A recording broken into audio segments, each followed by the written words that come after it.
Oh, that was really cool transition. That's the kind of transition I'm talking about, man. Oh, there it is. There's the shot, baby.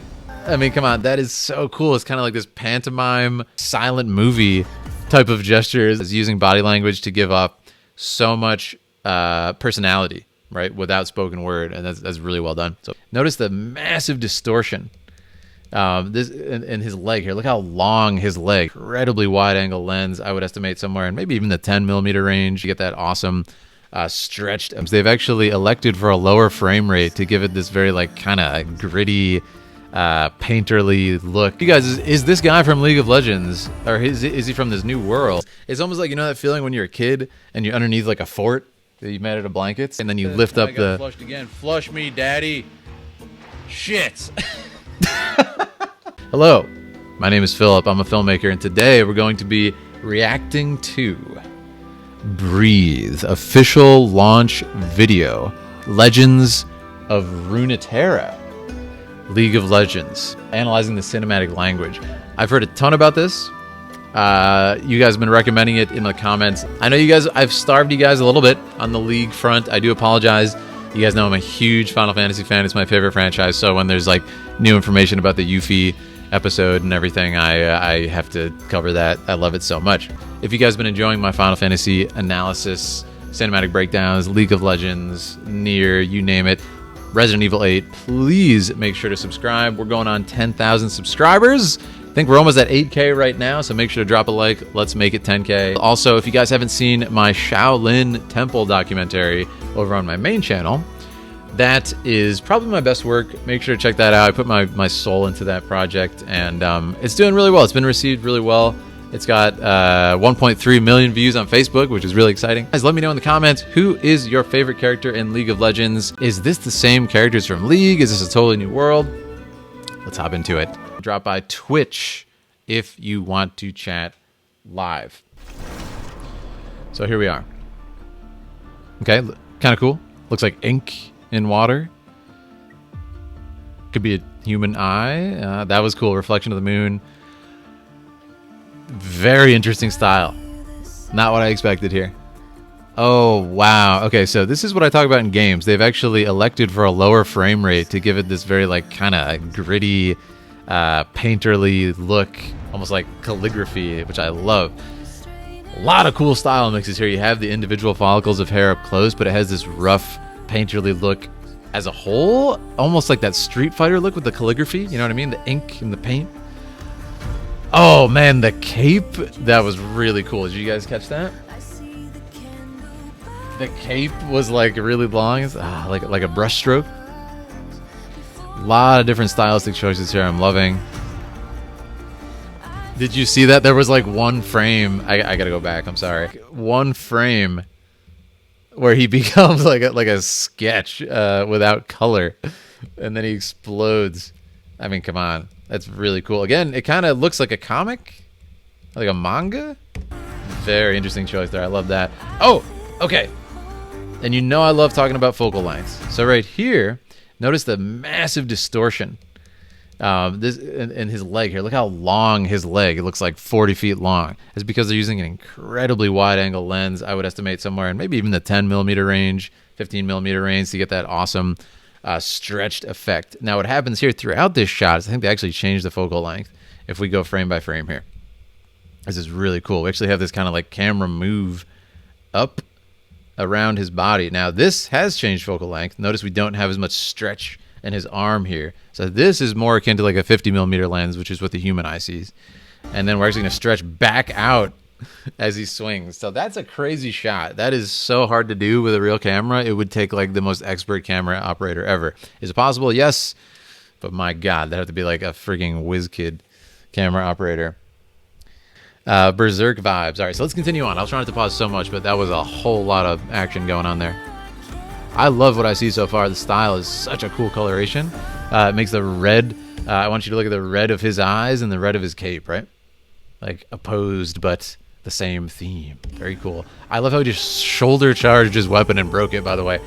You do love to see it as a martial artist and a choreographer. You love to see actual practical use of weapons, armor, stuff like that. That is it used as armor, right? It uses armor to block something. Cool. This is useful. Okay, coming back to the shot of the eye moon setup. Music choice, really cool too. Okay, a little bit more color now too. Now keep in mind we're still on that kind of like earth tones look of the red, but now we have this beautiful environment. It's a lot more hopeful. Let's see what happens here. Okay, let me guess, another champion. So my question to you guys is this guy from League of Legends, or is he from this new world? And oh man, there's a lot happening here. The green is awesome too. Look at the green and red, which are actually complementary colors popping out. Now I can only assume these in the League sort of tradition are like other champions. Kind of a cool character intro there. Okay, that's really nice. So kind of classic short film storytelling, in this case even more extremely important, is that there's no dialogue in this, which is actually quite rare for League of Legends. They usually do have dialogue, even on a small scale for some of their like bigger production stuff, especially the recent ones. Like we watched the one with the guy with the katana. That was really cool. This one, there's no dialogue, but notice what they're doing here is they're just utilizing body language to tell the stories. And look at this, kind of what do we learn about these people right out of the bat? Laid back, super chill, hanging out. The poses, super important, right? Casually waving after they save the guy, right? Now, man, this actually almost, this style reminds me of, what was it called? God, my memory's so bad. The one where she has the teddy bear, Mr. Tibbles or whatever his name is, Tibbles, what's his name? And she blows everybody up and burns them and everything. It's like that style. Like if we go frame by frame, these look like individual paintings almost. Like look at that, gorgeous. Gorgeous composition too. And what I want to note is the hair actually stood out to me here in the same way as that video. Yes, Annie. That's right. Annie Origins. It looks like Annie Origins, that her hair has this kind of brushstroke painterly look. It's really nice to see. But back to the body language. Look at what's happening here. Kind of this playful nature. Oh no, I gotta grab my bomb, and then let's save the girl first, and then kind of this joyful. It feels like something out of Peter Pan, like almost like Neverland. Lost Boys type business, you know, having joy even though you're fighting dangerous people like Captain Hook, you know, right? And then there's this, oh no, it's gonna pop. I mean, come on, that is so cool. It's kind of like this pantomime, very, very silent movie type of gestures, and I love this right here where she's like, does this like big exhale and rolls her eyes. That's what I'm talking about, is using body language to give up so much personality, right, without spoken word, and that's really well done. So big props. And this guy's kind of like, stupid kids. All right, back to the battle. I love it. It says a lot about the characters with massive limitations. That was awesome too. The what's that? Oh, really, really cool choreography with the camera moves. This is what I love to see in a medium where you can move the camera in insane ways that aren't possible in real life, right? Utilize it in a creative way, but also keep composition clean. No shaky cam too, which is the bane of all aesthetics. So I'm glad that's not plaguing this video. Oh, come on. It's almost like the cape is, you know, like a separate entity. And look at this. He's moving in slow motion, but the cape is moving quicker. It's so cool. Almost like two different speeds. Like it has a life of its own, or mind of its own. Beautiful. This is what I love. It's quite abstract. It's like, how long is the cape? Is it 10 feet? Is it 50 feet? What's going on? It doesn't matter. It's beautiful imagery. That's why I keep comparing it to a painting, you know? Oh, that was really cool transition. That's the kind of transition I'm talking about, man. Super creative. Was that a memory? Is that someone he loves, someone he misses? Was he like kind of jostled into a befuddlement and remembering something? What's going on here? Is it just a match cut from a different scene? Clever editing. They're in a war now with a giant saber-toothed tiger with wings and a crystal on its back? Holy shit, this is crazy. Somebody's riding a griffin? Like, come on. Griffiths! Oh, come on. You see what I mean, though? Look, they've done it in sort of like an Akira Toriyama way. Oh! There it is. There's the shot, baby. There's the shot. Legends of Runeterra, the League of Legends, whatever the hell. Oh, that's cool. That's cool. Did you see that? Okay, come on. It's like they've done exactly what I was saying, right? They realize they want to make it look like a painting. They've taken the liberty of slowing down the shot until it's the perfect frame. Let's find that final perfect composition. It really is beautiful in that too. And it's like, it's kind of cool because this is the thumbnail, right? This is the cover. This is the movie cover. It's got all the characters that we've been introduced to thus far in this cinematic. And it's just beautifully rendered. It's beautifully done. And then it dissolves and becomes the logo. That's beautiful. That's so well done. Yeah, I didn't know what to expect from this, and I really got to thank you guys for recommending it. I cannot even knock this in any way. Really impressive. So there's a couple things I want to talk about. I want to go back to this transition and just kind of talk about how clever it is, but we already covered a lot of what happened in the beginning. I love how he kind of enters this state of being, and to me, it feels almost like a key art sort of hints and foreshadowing of what's going to come, in that he is kind of like, we don't need to know exactly what's happening. Is it a flashback? Is he thinking of another war? Is it the future where, you know, all these characters are coming together? Because the kids are there too. What does it mean? But I love how his cape is billowing, and then it becomes like his eyes close. Okay, so that tells me it is a different scene, different memory. His eyes close, the lighting changes, as it's almost like, you know, that feeling when you're a kid and you're underneath like a fort that you made out of blankets, and then you're kind of in this like different world, like this sanctuary, and then you lift up the flushed again. Flush me, daddy. Shit. Thank you, Casper. How appropriate. Yeah, thank you so much for the 69 bits, Casper. But you know that feeling when you're a kid and you're like under a fort, and then you kind of, as you lift it up, you get this light spilling in. It's almost like you're transported back to reality. That's what I get from this. And again, we have realistic light play here, which I love. You got this rim kiss lighting over here on the side of his head and his nose, reflecting off his pauldron here. But it's just beautiful in that it still works. It's still a beautiful image. We still have this like deep, cool blue up against this kind of desert red sunset, with the silhouette of her against the sun. I mean, it's just, there's a lot going on in every frame here. And what this comes down to is very, very, very well done storyboarding, right? And you can tell it's kind of like in math when they say, show your work, right? And you'll be like, shit. Have you ever been on a math test and you're like, yeah, I got this. See, yeah, that's the answer. And it's like, show your work. Can't do that. Yeah, it's kind of the opposite here. It's like you see the work. There's no way you can hide it because it just comes together so nicely. And I love to see it. And that is sort of the bane of a lot of up-and-coming directors, a lot of people who are just getting into filmmaking, is they just do not plan anything. They show up on set. I got a good eye. And they just like try to make it happen on the set. It can be done. They're very skilled people.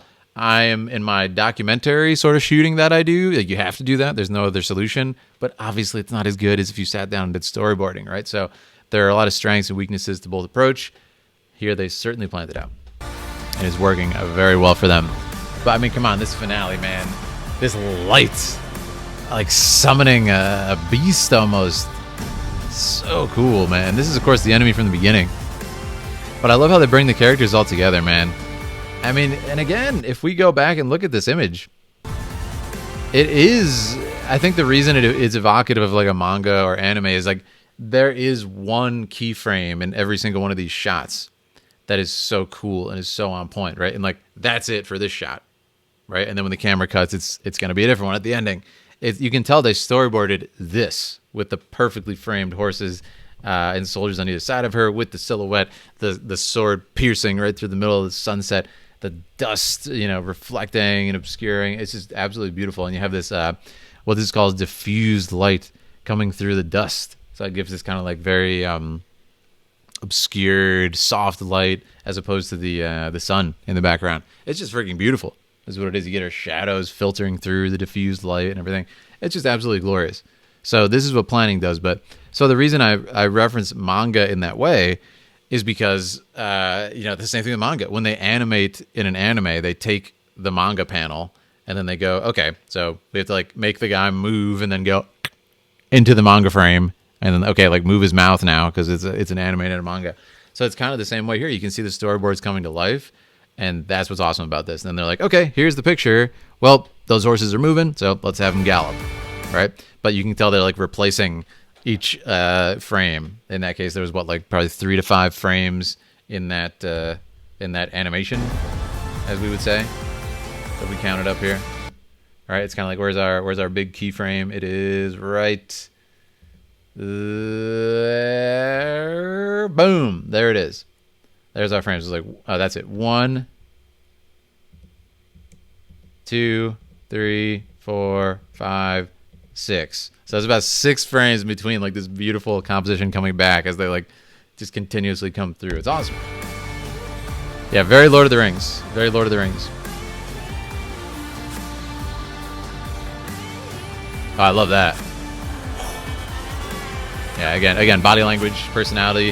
When he kind of wipes his chin there, it's like, all right, took a hit, but we're getting back up, baby. We're getting back up. This is what we do. It says a lot about him, right? I mean, this, again, look at this body language. It's so good. This girl's just loving life. She's cheering, and look what happens. As she cheers, she actually accidentally chokes him out, which is funny, and he's like, ugh. Again, it's just beautiful. A lot of personality with these characters. This is the super serious, stoic swordswoman. These goofballs having the time of their life. Him having to deal with her bullshit. You can just see it all coming together. And it's from a few seconds on screen. It's very well done.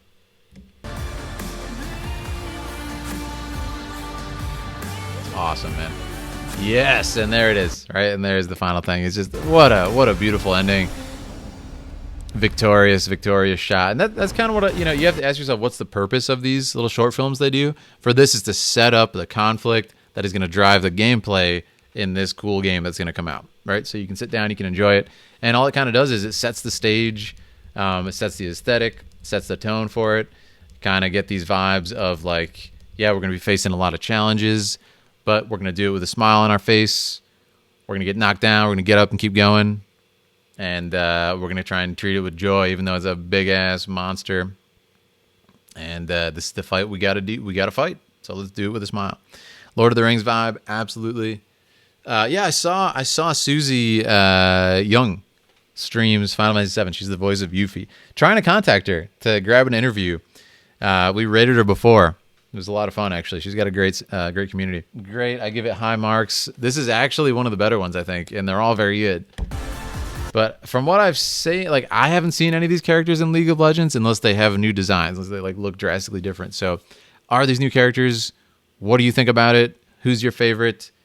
Is this game out? It's got to be out. This was a year ago, and it says launch video. So yes, this is definitely out. I feel like I need to watch gameplay of this sometime. Very intrigued. Color theory. I learned that. It's quite awesome. It's quite fascinating, Alchemist. Studying the color wheel and stuff. It's so cool. Because then this is why I love doing these videos, is when, you don't even need some crazy ass knowledge or like experience. Like when you just kind of read up on it, understand the science of it, you can reverse engineer like the choices the artist made. And it's just more enjoyable. I think some people would view it as like looking under the hood or looking behind the curtain, the Wizard of Oz, right? It might ruin it for you. But for me, it brings more joy. Because you can picture them in the design room being like, ooh, let's do this for a storyboard. What about these colors? Would that work for the game? And it's really cool. I enjoy doing it. All high marks for me. Coloration, color grading, great. Color theory, on point. Body language, storyboarding, music, it's just check mark. Like, everything's great.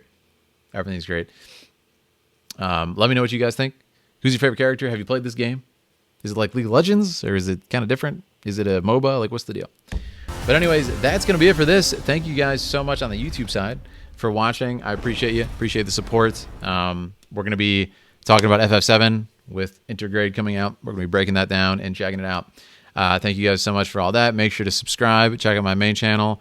We just hit 170K, 1,000 subscribers. Thank you guys so much for that support on the new documentary. More to come from that. You guys have a good time. I'll see you around town. Drop by Twitch if you want to chat live.